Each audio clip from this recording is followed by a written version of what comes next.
আসসালামু আলাইকুম রহমতুল্লাহি ওয়া বারাকাতুহু। ইন্নাল হামদালিল্লাহ ওয়াসসালাতু ওয়াসসালামু আলা রাসূলিল্লাহি আম্মা বাদ।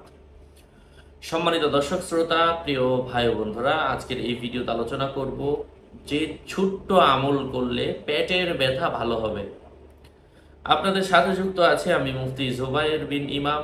আলোচনা বুঝতে সাথেই থাকবেন। যারা এখনো চ্যানেলটি সাবস্ক্রাইব করেননি, ভেরিফাই চ্যানেলের ডিসক্রিপশন বক্সে ক্লিক করলে পেজ এবং আইডি আসবে। এটা ছাড়া আলাদা অন্য কোনো পেজ নেই, আইডি নেই, ইমো নেই, হোয়াটসঅ্যাপ নেই, টিকটক নেই। সাবধান, নাম ছবি দেখে বিভ্রান্ত হওয়া যাবে না। প্রত্যেক ভিডিওতে আমি সাবধান করি, সতর্ক করি। যাই হোক, পেটের ব্যথা ভালো হওয়ার জন্য আল্লাহ সুবহানাহু ওয়া তাআলার কালামের একটা আয়াত বলে দিব। এই আয়াতটা শুধুমাত্র সকালবেলা 3 বার, সন্ধ্যাবেলা 3 বার পাঠ করেন এবং পেটের মধ্যে ফু দেন, ইনশাআল্লাহ পেটের ব্যথা দূর হয়ে যাবে। কথা দীর্ঘায়িত না করে আমি মূল দোয়াটা বলে দিচ্ছি। আউযু বিল্লাহি মিনাশ শাইতানির রাজীম।